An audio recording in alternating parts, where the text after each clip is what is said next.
চেষ্টা করলে মানুষ কি না করতে পারে, নিজের খারাপ ভাগ্যকেও ভালো ভাগ্যে পরিবর্তন করতে পারে। বন্ধুরা, এই অসাধারণ প্রসঙ্গটাকে কেন্দ্র করে আজকে আমি আপনাদের এক রাজার সুন্দর একটি গল্প শোনাবো। চ্যানেলে নতুন হলে সাবস্ক্রাইব করতে ভুলবেন না এবং অবশ্যই গল্পটি ভালো লাগলে একটা লাইক আশা করব। এক রাজ্যের রাজা ছিলেন রঘুপতি। তিনি রাজা হিসেবে খুবই খ্যাতি অর্জন করেছিলেন। যথার্থ প্রজা পালন করা, রাজ্যের দেখভাল করা, ঠিকঠাকভাবে রাজ্য চালানো ইত্যাদি সব ক্ষেত্রেই তিনি খুবই যোগ্য ছিলেন। রাজা রঘুপতির রাজ্যের পাশ থেকে একটি নদী বয়ে গেছে। সেই নদীর অপর প্রান্তেই ছিল আর এক রাজ্য। সেই রাজ্যের রাজা ছিলেন কুমারাদিত্য। তিনি রাজা হিসেবে খুব একটা যে যোগ্য ছিলেন তা কিন্তু নয়। ওনার মধ্যে দায়িত্বশীলতা একটু কমই লক্ষ্য করা যেত। রাজা রঘুপতি এবং কুমারাদিত্যর মধ্যে কখনোই কোনো বনিবনা ছিল না। একে অপরের শত্রুপক্ষ ছিল। দুই রাজ্যের মাঝ বরাবর যে নদীটি প্রবাহিত হয়েছে, সেই নদীর এক প্রান্তে এক সাধু বাবার আশ্রম ছিল। সকলের বক্তব্য ছিল যে সেই সাধু বাবা নাকি ভবিষ্যৎবাণী করতে পারতেন, মানুষকে নানান রকম বিপদের সমস্যা থেকে মুক্ত করতে পারতেন।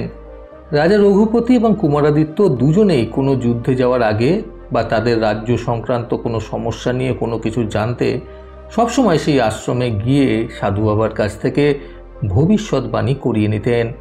কাজেই উভয় রাজার সাথেই সাধু বাবার ভীষণ ভালো যোগসূত্র ছিল। একবার হঠাৎই রাজা কুমারাদিত্য রাজা রঘুপতিকে আহ্বান জানান যুদ্ধের জন্য। রাজা রঘুপতিও সেই যুদ্ধে সম্মতি জানান এবং দুই পক্ষের আলোচনায় একটি নির্দিষ্ট দিন ঠিক করা হয় যুদ্ধের জন্য। সেই দিন আসার পূর্বে যথারীতি নিজেদের অভ্যাস অনুযায়ী রাজা রঘুপতি প্রথমে সেই সাধু বাবার আশ্রমে গেলেন যুদ্ধ সম্পর্কিত ভবিষ্যৎবাণী জানার জন্য। আশ্রমে যাওয়ার পর তিনি দেখলেন সেই সাধু বাবা ধ্যানে বসেছেন। সেই সাধু বাবার উদ্দেশ্যে দুই হাত জোর করে প্রণাম জানিয়ে তাকে জিজ্ঞাসা করলেন, বাবা, আমার বিপরীত রাজ্যের রাজা কুমারাদিত্য যুদ্ধের জন্য আহ্বান জানিয়েছেন, আমিও সেই যুদ্ধে সম্মতি জানিয়েছি।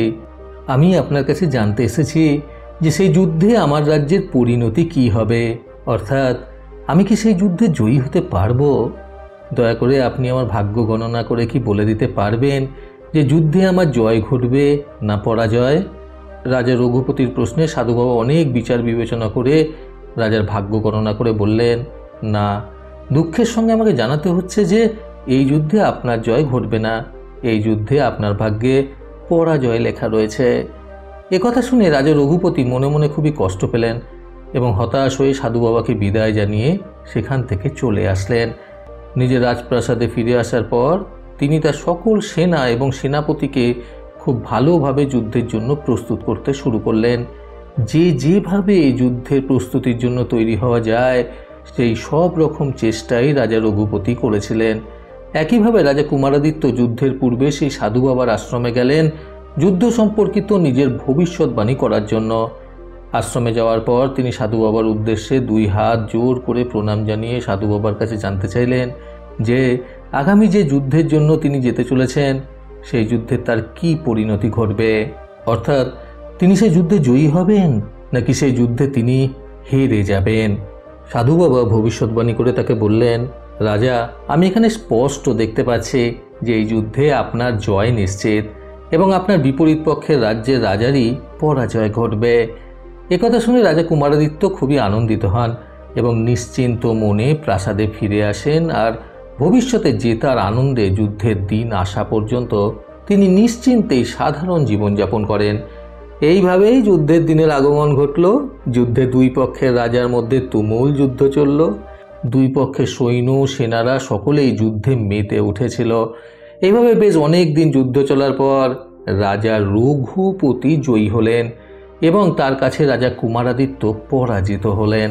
যুদ্ধে জয়ী হওয়ার পর রাজা কুমারাদিত্যকে নিজের রাজ্য ত্যাগ করে অন্যত্র চলে যেতে হলো।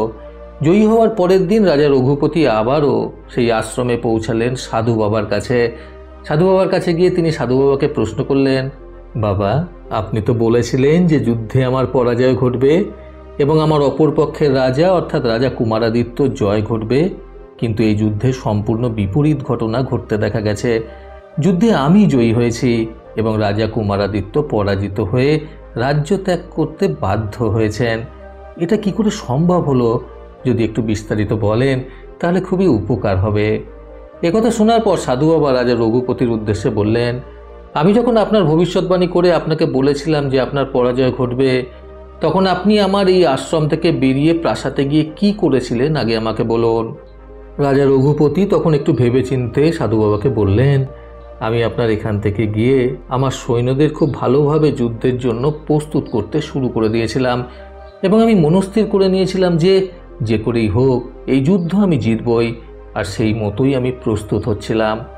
সাধু বাবা তখন আবারও বলেন, একদমই তাই রাজা, আপনার ভাগ্যে লেখা ছিল যে আপনি পরাজিত হবেন, এটা একদম নিশ্চিত।